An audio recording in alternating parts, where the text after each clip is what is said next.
आशाओं के प्रकाश से भरती आंगन, आई धनतेरस खुशियां लेकर, सुख समृद्धि भरा हो सदा प्रांगण। आप सभी को धनतेरस के पावन पर्व की हार्दिक शुभकामनाएं।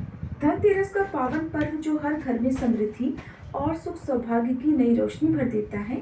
इस दिन की कहानी के साथ जुड़ा है धन, आरोग्य और सफलता का संदेश।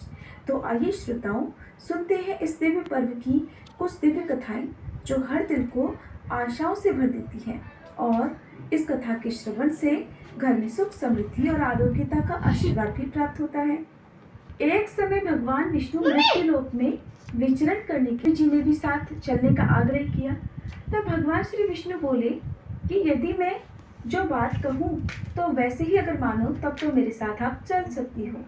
श्री लक्ष्मी जी ने इस बात को सहर्ष स्वीकार कर लिया और फिर भगवान विष्णु लक्ष्मी जी सहित भूमंडल पर आ गए। कुछ देर बाद एक स्थान पर भगवान विष्णु लक्ष्मी जी से कहने लगे कि देवी, जब तक मैं ना आऊं आप यहीं पर ठहरो। मैं दक्षिण दिशा की तरफ जा रहा हूँ, आप उधर बिल्कुल मत देखना। तब विष्णु भगवान जी के जाने पर देवी लक्ष्मी जी को कौतुक उत्पन्न हुआ कि आखिर दक्षिण दिशा में ऐसा क्या है जो मुझे मना किया गया है, और भगवान स्वयं दक्षिण दिशा में क्यों गए?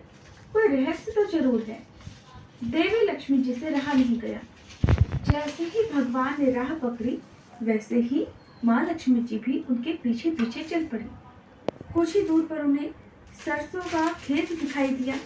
वह खूब खिला हुआ और लहलहा रहा था। वो उधर ही चल पड़ी।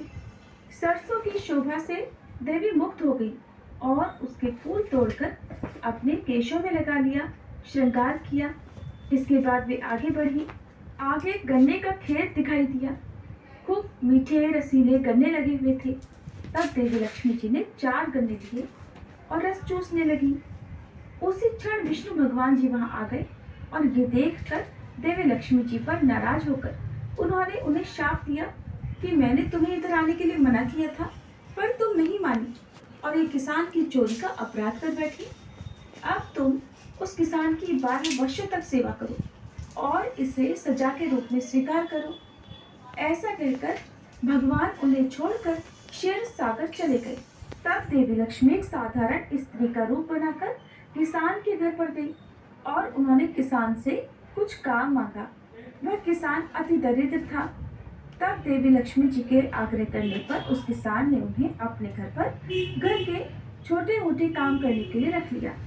देवी लक्ष्मी जी ने किसान की पत्नी से कहा कि तुम स्नान कर पहले इस मेरी बनाई देवी लक्ष्मी जी का पूजन करो, उसके बाद तुम रसोई बनाना।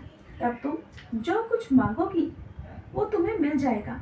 किसान की पत्नी ने देवी लक्ष्मी जी के आदेशानुसार वैसा ही किया। पूजा के प्रभाव से और लक्ष्मी जी की कृपा से किसान का घर दूसरे ही दिन अन्न, धन, रत्न, स्वर्ण आदि से भर गया। इस प्रकार देवी लक्ष्मी ने किसान को धन धान्य से पूर्ण कर दिया। अब उसकी दरिद्रता दूर हो चुकी थी। इसी तरह दिन बीतते बीतते किसान के 12 वर्ष बड़े आनंद से कट गए। 12 वर्षों के बाद जब देवी लक्ष्मी जी वापस जाने के लिए तैयार हुई, तब भगवान विष्णु देवी लक्ष्मी जी को लेने आए। उस समय वे भी एक साधारण पुरुष का वेश बनाकर किसान के घर पर आए थे। जब उन्होंने अपनी पत्नी अर्थात देवी लक्ष्मी जी को वापस ले जाने के लिए कहा, तो किसान ने उन्हें इनकार कर दिया। देवी लक्ष्मी जी भी बिना किसान की इच्छा के वहां से जाने को तैयार नहीं थी। तब श्री विष्णु भगवान ने एक चतुराई की। श्री विष्णु भगवान जिस दिन लक्ष्मी जी को लेने आए थे उस दिन वारुणी पर्व था। इसलिए किसान को वारुणी पर्व का महत्व समझाते हुए भगवान ने कहा कि तुम परिवार सहित गंगा जी में जाकर स्नान करो और इन कौड़ियों को भी जल में छोड़ देना। जब तक तुम नहीं लौटोगे तब तक मैं अपनी पत्नी को नहीं लेकर जाऊंगा। तब देवी लक्ष्मी जी ने किसान को 4 कौड़ियां गंगा जी को देने के लिए दे दी। किसान ने वैसा ही किया। वह सब परिवार गंगा स्नान करने के लिए चला। जैसे ही उसने गंगा जी में कौड़ियां डाली, वैसे ही 4 हाथ गंगा जी में से निकले और उन्होंने वो कौड़ियां ले ली। अब तो किसान को बड़ा आश्चर्य हुआ कि वह तो कोई देवी है। तब किसान ने हाथ जोड़कर गंगा जी से पूछा, हे माता, ये 4 भुजाएं किसकी हैं? तब गंगा जी बोली, हे किसान, वे चारों हाथ मेरे ही थे। तूने जो कौड़ियां भेंट दी हुई है वे किसकी दी हुई है? तब किसान ने कहा, मेरे घर जो स्त्री आई हुई है उन्होंने ही दी है। तब गंगा जी बोली कि तुम्हारे घर पर जो स्त्री आई है वे साक्षात लक्ष्मी है और पुरुष विष्णु भगवान है। तुम लक्ष्मी जी को जाने मत देना, नहीं तो फिर से निर्धन हो जाओगे। ये सुनकर किसान घर वापस लौट आया। वहां देवी लक्ष्मी जी और विष्णु भगवान जाने को तैयार बैठे थे। अब तो किसान ने देवी लक्ष्मी जी का आंचल पकड़ लिया और बोला कि मैं आपको नहीं जाने दूंगा। तब भगवान ने किसान से कहा कि इन्हें कौन जाने देता है, लेकिन ये तो चंचला है, कहीं एक स्थान पर ठहरती नहीं, इसलिए इनको तो बड़े बड़े तक नहीं रोक सके। इनको तो मेरा शाप था जो कि 12 वर्षों से तुम्हारी सेवा कर रही थी। अब तुम्हारी 12 वर्ष की सेवा का समय पूरा हो चुका है, इसलिए इनके वापस जाने का समय भी हो चुका है। लेकिन किसान तो हठपूर्वक कहने लगा कि नहीं, अब मैं लक्ष्मी जी को नहीं जाने दूंगा, आप कोई दूसरी स्त्री यहाँ से ले जाओ। तब लक्ष्मी जी ने कहा, हे किसान, तुम मुझे रोकना चाहते हो तो जो मैं कहूँ वैसा करना। कल तेरस है, मैं तुम्हारे लिए धनतेरस मनाऊंगी।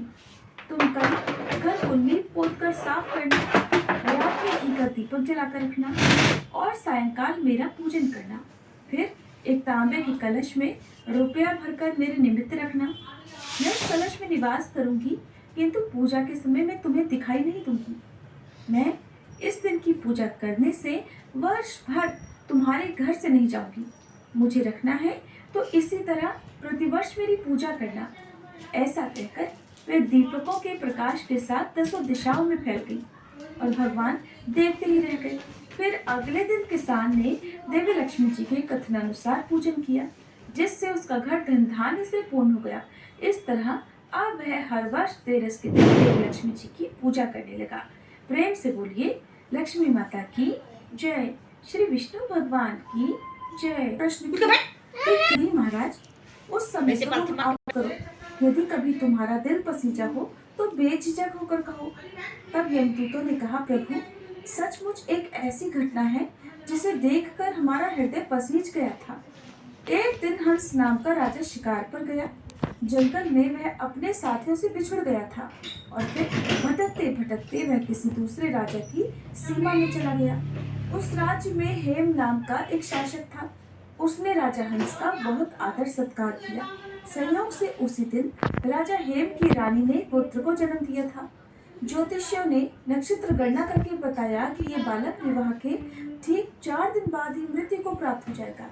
राजा हंस ने आज्ञा दी कि इस बालक को यमुना के तट पर एक गुफा में ब्रह्मचारी के रूप में रखा जाए। उस तक स्त्रियों की परछाई भी नहीं पहुंचनी चाहिए, किंतु विधाता का विधान तो कुछ और ही था। संयोग से राजा हंस की पुत्री यमुना नदी के तट पर चली गई और वहां जाकर उसने उस ब्रह्मचारी के साथ गंधर्व विवाह कर लिया। और जैसा कि होली को कोई नहीं टाल सकता, ठीक उसी तरह विवाह के ठीक चौथे दिन उस राजकुमार की मृत्यु हो गई। उस नवविवाहिता का करुण विलाप सुनकर, हे प्रभु, हे यमदेव, हमारा फिर काम करना पड़ा। तब यमदूतों द्वारा पूछे जाने पर यमराज जी ने अकाल मृत्यु से बचने का मृत्यु नहीं होती। जिस जिस घर में ये पूजन होता है वह घर अकाल मृत्यु के भय से मुक्त रहता है। और दान की प्रथा का प्रचलन हुआ, इसीलिए धनतेरस की रात को यम दीपक जलाया जाता है। सनातन धर्म के अनुसार भगवान श्री विष्णु ने जगत त्राण हेतु 24 अवतार धारण किए हैं, जिनमें भगवान धन्वंतरी 12वें अंशावतार हैं, अर्थात आप साक्षात विष्णु अर्थात श्री हरि के रूप हैं। इनके प्रादुर्भाव का रोचक वृतांत पुराणों में मिलता है। इसके अनुसार एक बार अवसर पाकर असुरों ने देवताओं को सताना, उन्हें प्रताड़ित करना आरंभ कर दिया। तब दुखी देवगण अपने राजा इंद्र के सम्मुख उपस्थित हुए और अपनी व्यथा कही। तब देवराज इंद्र इस कष्ट निवारण हेतु प्रमुख देवताओं के साथ भगवान ब्रह्मा जी की शरण में पहुंचे और उनसे इस परेशानी को दूर करने का निवेदन किया। ब्रह्मा जी ने उन्हें भगवान विष्णु के पास जाने का परामर्श दिया। तब सभी इंद्र आदि देखकर भगवान विष्णु के समक्ष और अपना दुख उन्हें निवेदित किया। तब द्रवित होकरों के अमृत्व के लिए विचार विमर्श किया।